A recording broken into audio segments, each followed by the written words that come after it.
Do not assume that it inevitably produces peace. Do not assume that it inevitably produces common global endeavour. History cautions us against that. Which brings me to my next point. Therefore, given the rise of China, it is absolutely critical that you, as Chinese students in the world, and those of us who have spent a few years studying China, work together in explaining each other to each other. Now, some hard-edged economists and political scientists and strategic analysts will say, well, you can't simply reduce all conflicts down to misunderstanding. There are objective conflicts of interest and objective conflicts of values as well. I don't dispute that proposition.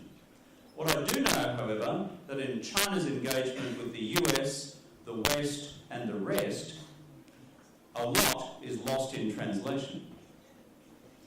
Your language, the Chinese language, is bloody difficult. Therefore, any of you who are younger, like me, foreign barbarians, put your hands up in the audience, I can see you all, trying to learn Chinese, it's hard, it's difficult, stick at it.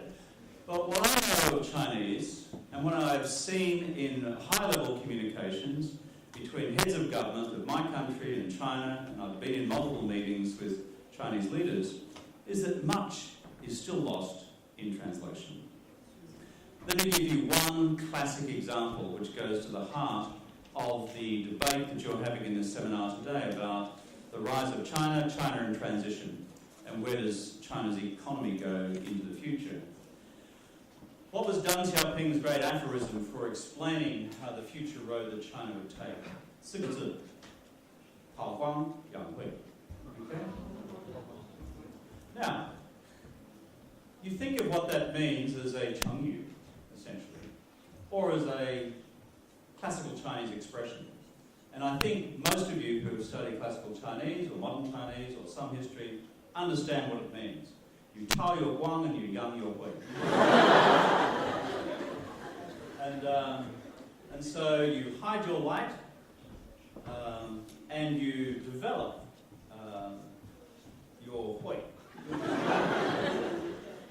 Guess what the standard English translation of this is? Tao guang yang hui. Hide your strength, bide your time. By the way, that was China's own English translation of Tao guang yang hui. It is a terrible translation, because when a Westerner hears that, Tao guang yang hui, hide your strength, bide your time, what do you think it means?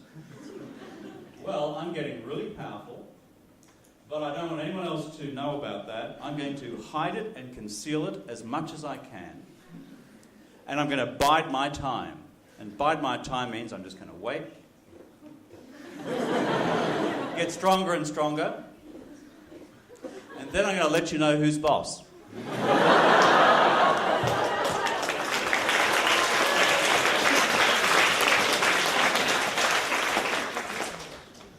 So when Westerners hear, hide your strength, bide your time, as the translation given to us in English of Tao guang yang hui, which is a Deng Xiaoping aphorism which has been repeated by successive generations of leaders right up to the present,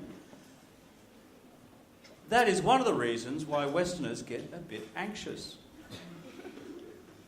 So when we say things get lost in translation, I use that as not just a casual illustration.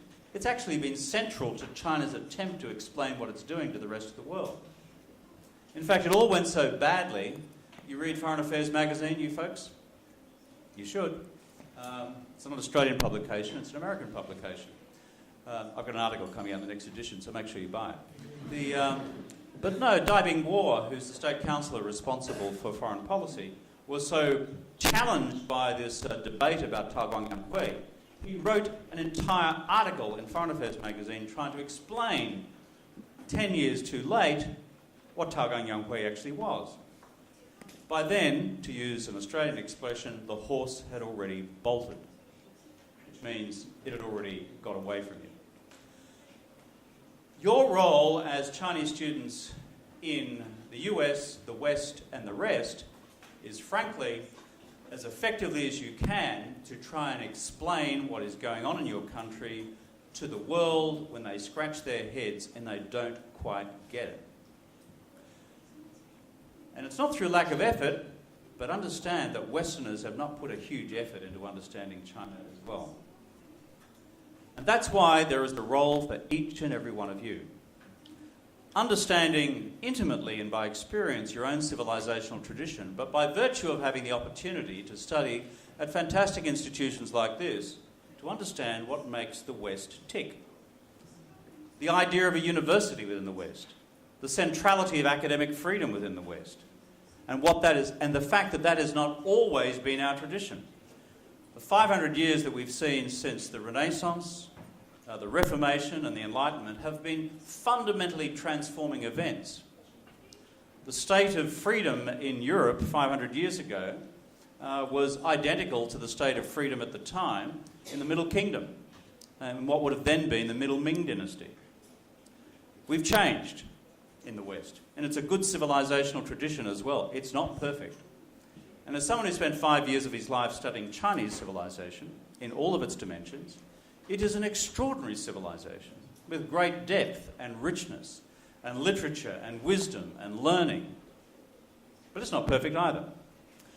So you have a remarkable opportunity, and I say this, you now have a responsibility to be, in your own professional disciplines, people who explain one to the other.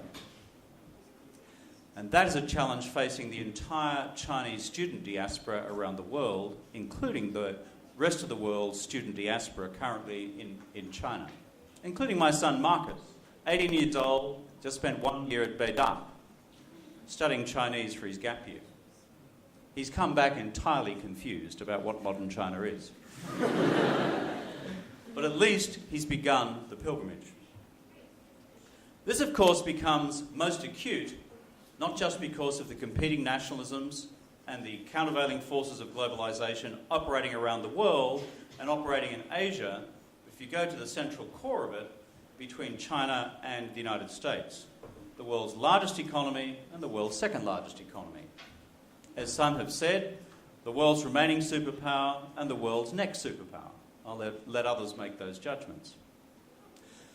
Between these two great countries and these two great civilizations, there are a massive of common interests between them. These are not just economic. They exist, and were it not for one another, their economies, respectively, would be much poorer. At the same time, there are a mass of political differences and different perspectives on national security. The challenge we face is not to repeat the mistakes of the 20 years leading up to 1914. The challenge we face, in fact, is to craft new strategic pathways for the US and China in the 21st century. The piece I'm writing for Foreign Affairs magazine is about a new strategic roadmap between China and the United States. Number one, how can you identify within the existing global rules-based order 1, 2, or 3 areas which are currently log-jammed in the global discussion and use the creative interests and diplomacy of the US and China to achieve a breakthrough? Let me submit one humble example. The so-called Doha round on free trade negotiations has now been running for close to 10 years. It is ground into the dirt. Secondly, the world needs a shot in the arm for additional growth in the global economy today. China needs more open markets around the world. If you've looked at Chinese export performance over the course of the last year or so, particularly during the length of the global financial crisis. America could use more markets as well. The world could use more markets. It is the easiest way to actually grow economies through what can be done through trade facilitation and trade liberalisation around the world. It is one of the largest outstanding dysfunctions of the current global order which currently exist. Climate change is another. Nuclear non-proliferation is yet a third. And there are more as well. Why not China and the United States have a crack at one of these, have an attempt at one of these to make it actually work and land an agreement? That would alter the strategic mindset between the two of them. Let's go to how this could work within Asia itself. right now in the South China Sea, you have 7 contending states or political entities claiming various parts of the South China Sea. It reminds me of a map of the Balkans in 1914. It's just a maritime Balkans. The overlapping claims between Vietnam and China are the most formidable. On any given day, there are hundreds of craft and aircraft in that relatively small piece of water and airspace. The possibilities of incidents and miscalculation actually creating conflict through miscalculation are quite large. So what is a challenge then for China, the United States and the rest in Asia to actually reduce the possibilities of such conflict ever occurring? I argue that we actually need the ground rules for a security-based order in East Asia, which is called a Pax Pacifica, not a Pax Americana or a Pax Sinica, but one which is simply based on security rules of the road. How to manage incidents at sea, how to have greater transparency between the armed forces, non-violent dispute resolution when you have conflicting territorial claims, common resource management between different claimant states. None of this simply happens by magic. Political leaders have to make it happen in a way in which they didn't make it happen 100 years ago. And finally, the US and China need to lift their bilateral game as well. Not just items of global cooperation, bringing outstanding disagreements to agreement and demonstrating that the order works, not just doing that also within the Asian region and the South China Sea, for example, in particular, but bilaterally as well. That can be done in the hardest areas, like national security policy.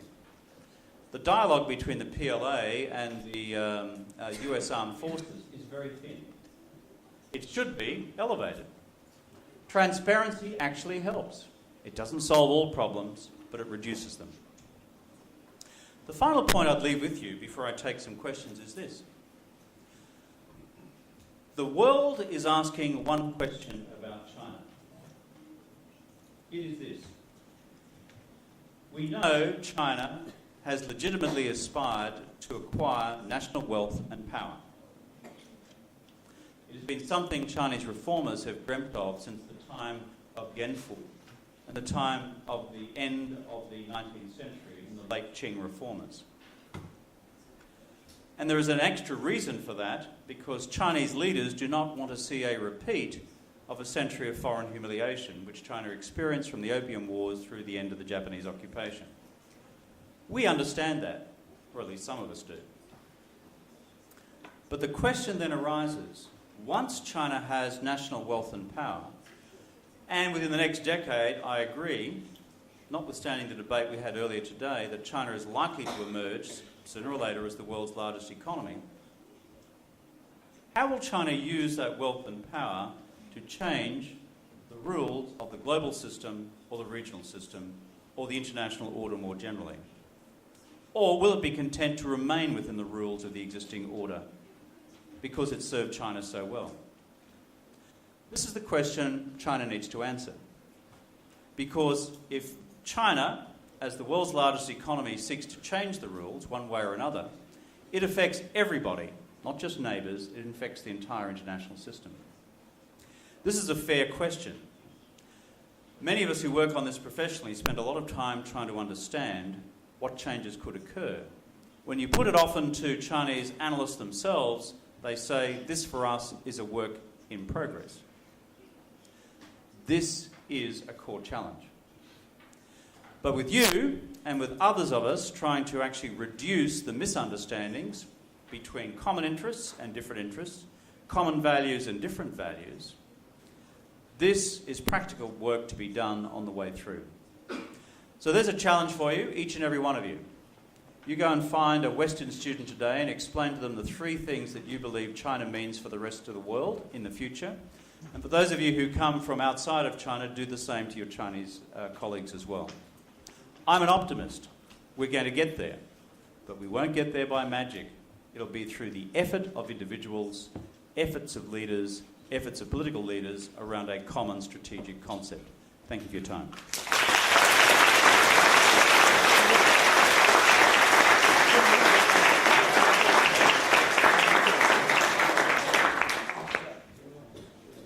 I'll take a few questions.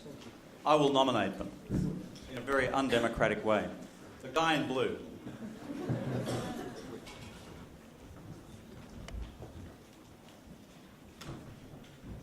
They need to be short. Thank you. Jianfei from Caixin. I did an interview with you in 2009 office when you proceeded from minister here. Thanks for the interesting analysis of Chinese foreign policy.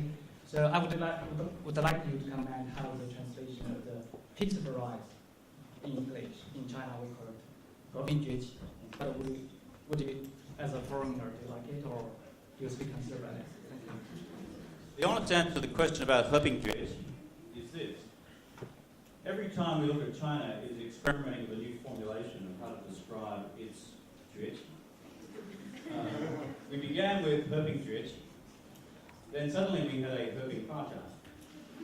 Then we had a 和谐世界. That's after we obtained a 和谐社会. Or neither 和谐社会. So we get a little confused in terms of what the end point is. Harmony we understand. Peace we understand. These are both alive within Chinese philosophical traditions.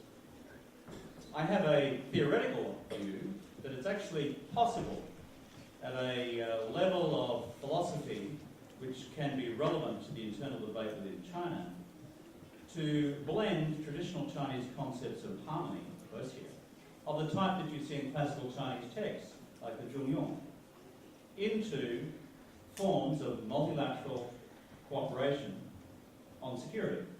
Harmony, balance, multilateral cooperation. It's an area of work which needs to be done. But if you simply assert we're going to be 和平崛起, and the day after we see more evidence of, shall I say, difficulties on the surface of the South China Sea, then the world will not necessarily simply take that at face value. I know China's history reasonably well. When the Chinese people say, and Chinese government officials say, we've never invaded anybody, what have you got to worry about? That is by and large true. The Vietnamese may quibble with it. But the history is a good history. There has been no Chinese equivalent to the Spanish Empire, the Portuguese Empire, the French Empire, the British Empire, the Russian Empire, or even American adventurism with the Spanish-American War and the invasion of the Philippines.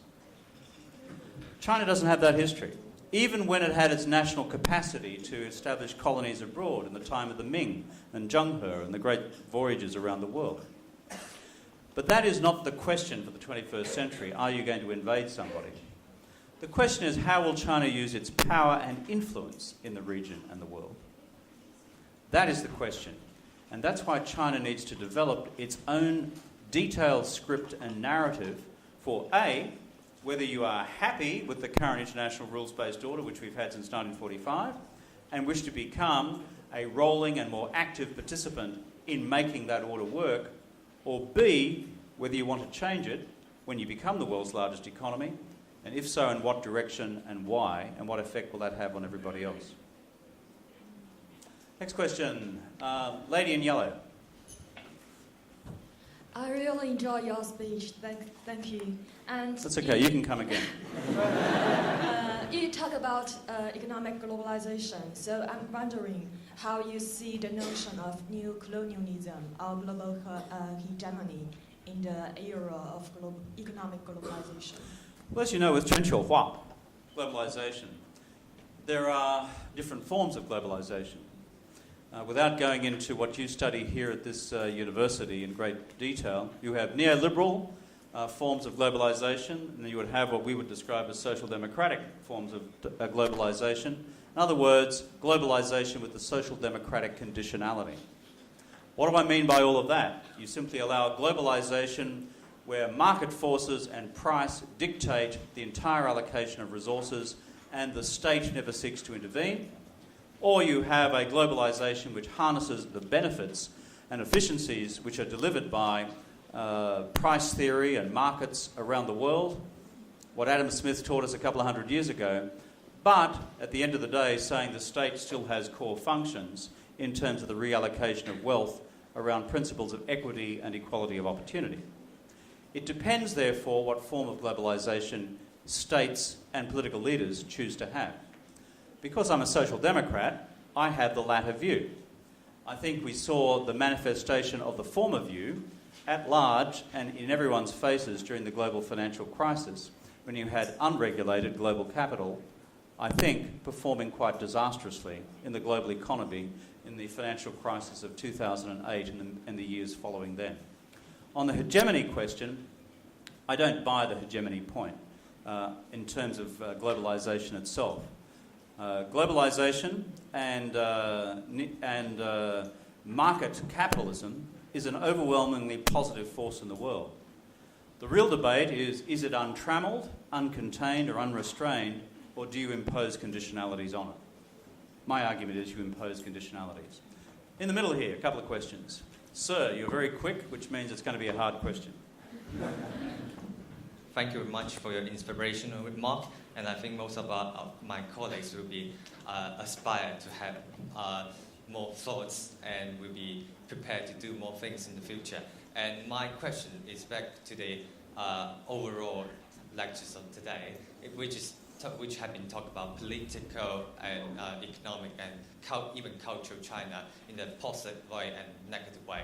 And back to the question is, my colleague here mentioned about the 使命感, which we lack in our generation.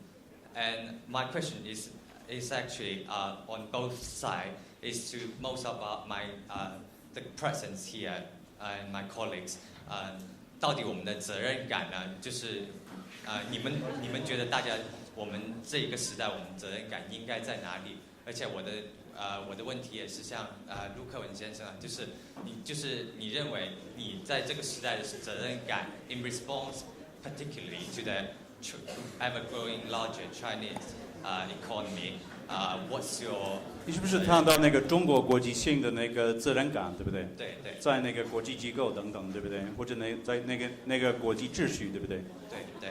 啊 OK。The debate about China's participation in the global order and the contribution it makes is a real and live one. What I have noticed in Chinese official behaviour in the course of the last 5 years is China increasingly seeking to contribute. China is feeling its way. For example, in development assistance, there was a big debate in Busan only a year or so ago, where I represented Australia as then the Foreign Minister, on incorporating within the Development Assistance Committee of the OECD forms of South-South development cooperation such as China currently provides around the world, but for the first time determining within that agreement what form such cooperation should take. China, I think with some degree of reluctance, accepted the passage of that particular document and put its name to it. I regard that as a positive development. On climate change, China's taking national actions, but so far has been reluctant to engage international or global actions to deal with this common challenge. We would want China to become more contributory to the international rules on that system as well. I understand the history. I understand the history of development. I understand the fact that Western countries and developed countries made their huge contributions to carbon pollution some time ago, and now they seek to penalise developing countries. The problem is we face an existential crisis vis-à-vis climate change itself. So I see the early beginnings of China contributing to the global order. What I want to see is a much greater, comprehensive and direct debate in China about how it wishes to contribute to the existing order. The early signs are not bad, but there are obviously disagreements, the most recent of which is on Syria and the action taken by China and the Security Council with Russia to prevent international intervention in what is now a civil war which has cost more than 60,000 lives. Now, another question over in the middle. Anyone else up there I'm missing? I think there is a young girl right at the back there. Hi, that's you.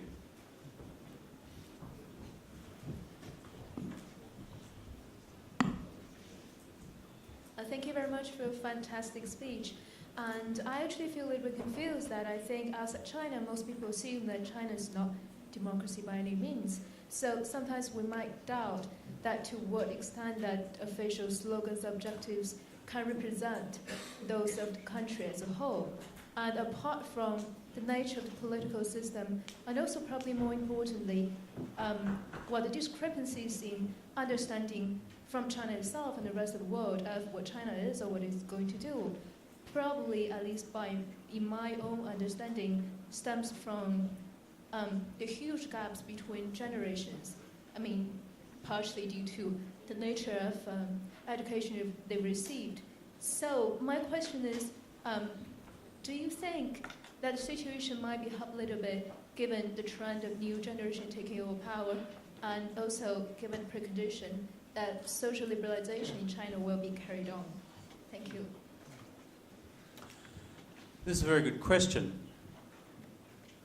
Yours is probably the most internationally literate generation in human history, advanced and advantaged by the technologies of the 21st century. However, I'm sad to report that that does not therefore, as a result, abolish old thinking in terms of basic nationalisms. I've just been in Davos. There are two large messages coming out of Davos in all of the meetings I attended with global CEOs and political leaders. One is this: it's the good news on the economy. That is that as far as global economic perceptions are concerned by those who make real decisions, that the economy is on the turn. However, on the negative side, the conclusion was that, and I quote here a couple of CEOs from very large companies, that they've never seen Davos in the 40-odd years that it's existed with so much nationalism on display in terms of attitudes. When I read Chinese Weibo, for example, and by the way, I've just posted a message on Weibo saying I'm here, I'm talking to all you guys at the LSE, and I'll read it to you if you like.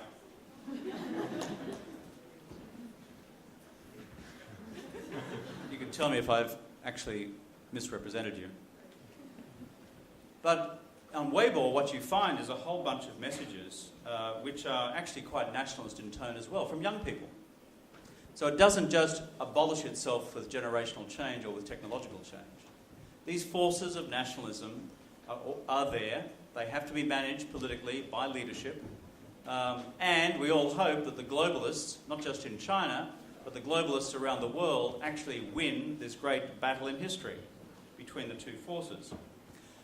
My final point in answer to your question about democratic legitimacy is this.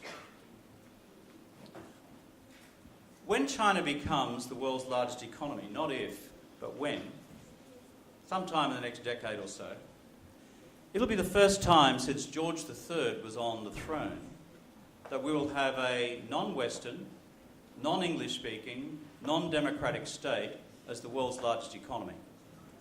This is quite a large change for the world. Quite a large change. It's not to say that all Westerners are good and all English speakers are good. It's just a change. And so if you're looking at why there is a certain degree of questioning going on around the world, is that this is no ordinary change. It's a very large change in historical terms. And if you're a student of political economy, you will know that where economic power goes, other powers follow. Usually. Not always, but usually. So therefore the questions you raise are entirely valid. Now, a couple of questions over here before I wind up. Sir. That's you. But someone needs to give him a microphone. Holler out. Yeah, it sounds like you can.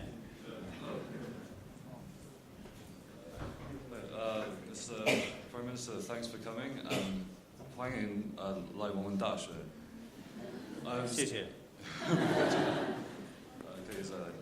I was just going to ask, what are your main thoughts about any potential obstructions between relations between Australia and China at the moment, especially when considering Chinese investment in Australia, and how is Australia overcoming them at the moment? 你觉得怎么样？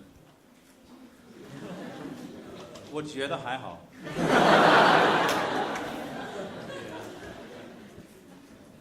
不算是马马虎虎，就是还好。The Australia-China relationship is in good shape. We just celebrated 40 years this year. An irony of history which none of you will know about is this. In 1949, when Mao proclaimed the People's Republic in October of that year, October the 1st, my party, the Labor Party, was then in the government of Australia. What we know from the cabinet documents released at the time is that we were on the verge of recognising People's China as of the end of 49, early 1950. But just as you were creating new China in October of 49, we lost the election in November of 49.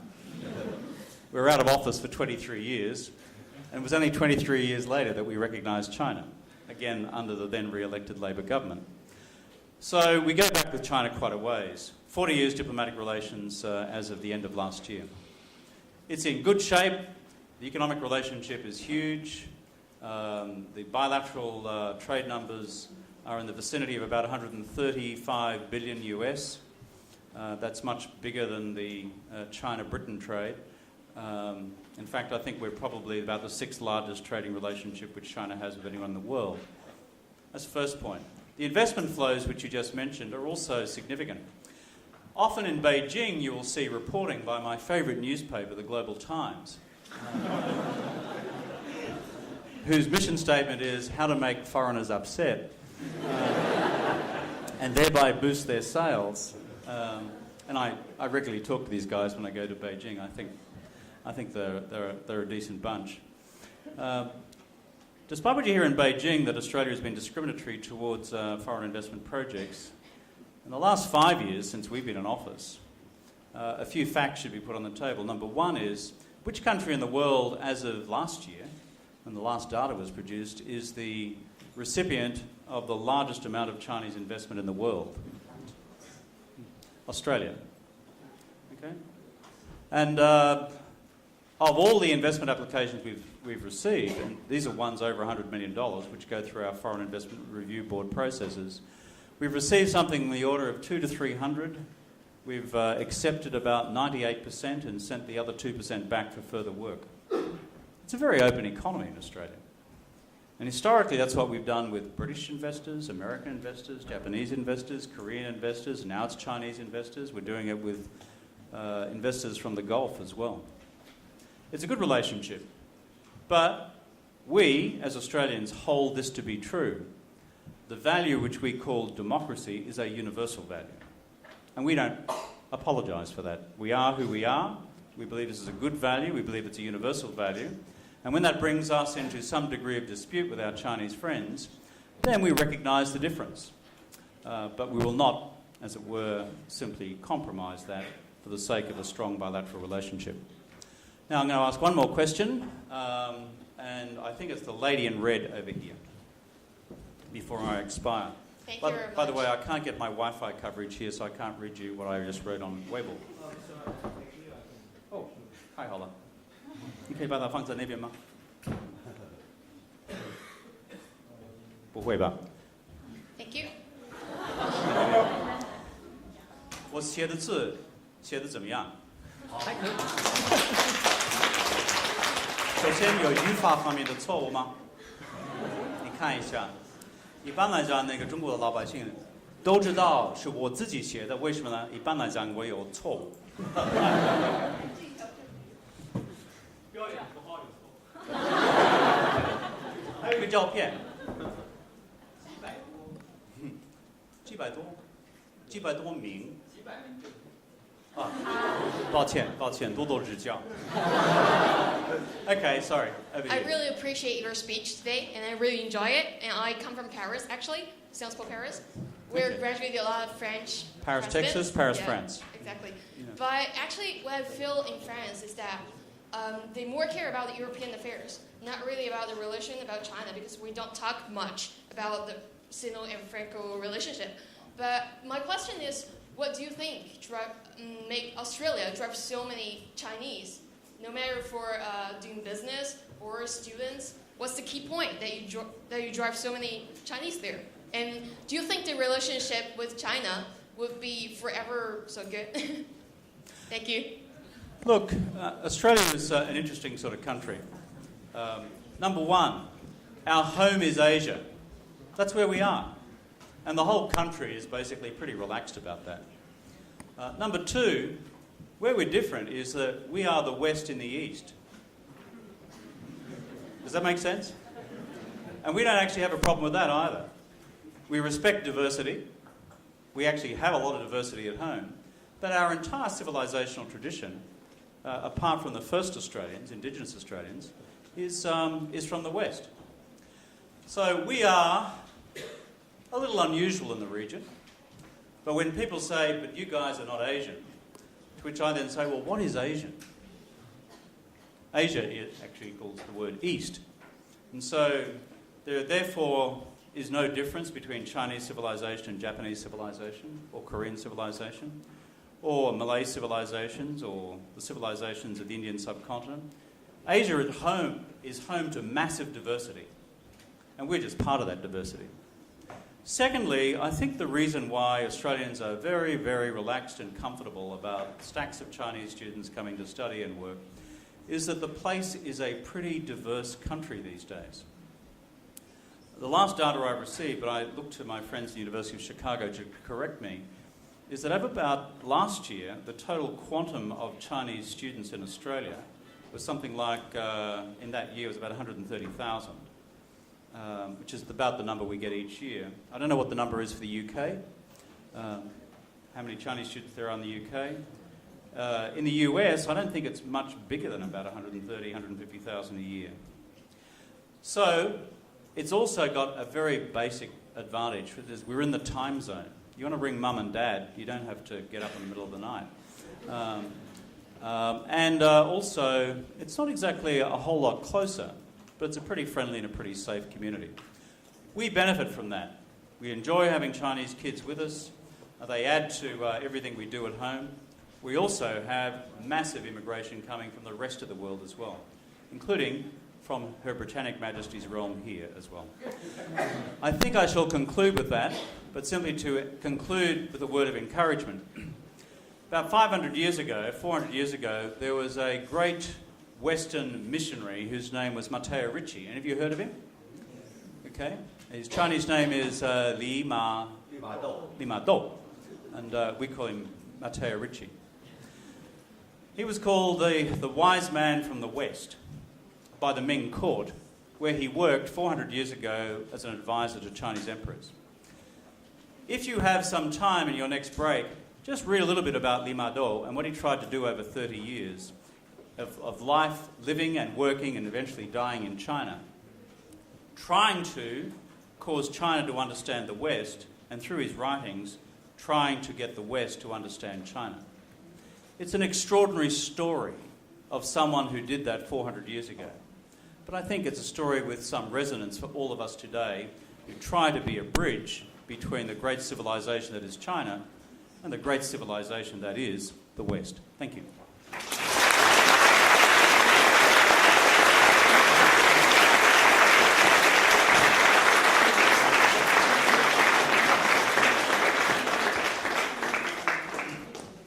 Thank you, Mr. Raj.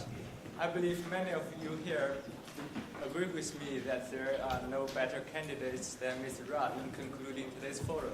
So please give him another round of applause.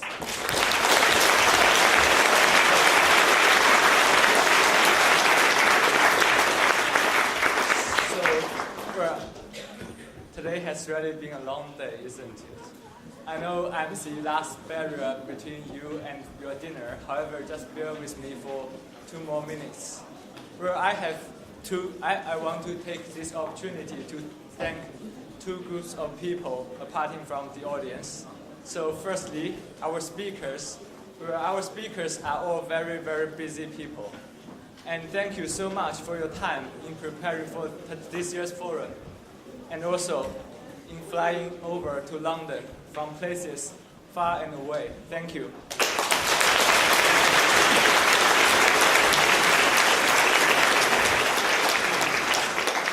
And next group of people is actually my teammates. Well, we literally started preparation for this year's forum some 8 months ago. So there are around 20 of us. Everyone has been really committed to make sure that this year's forum will be the best. So really, you are the best of my teammates. Thank you.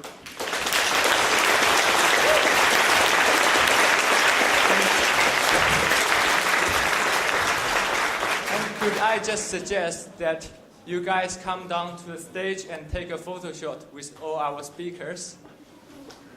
Come down, please.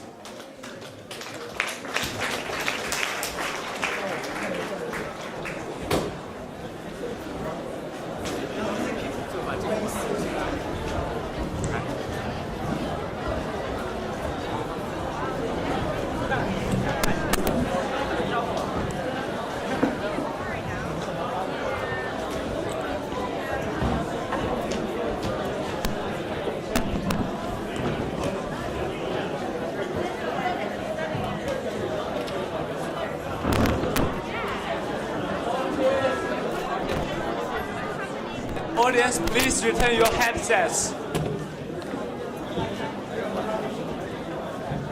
A few reminders from me.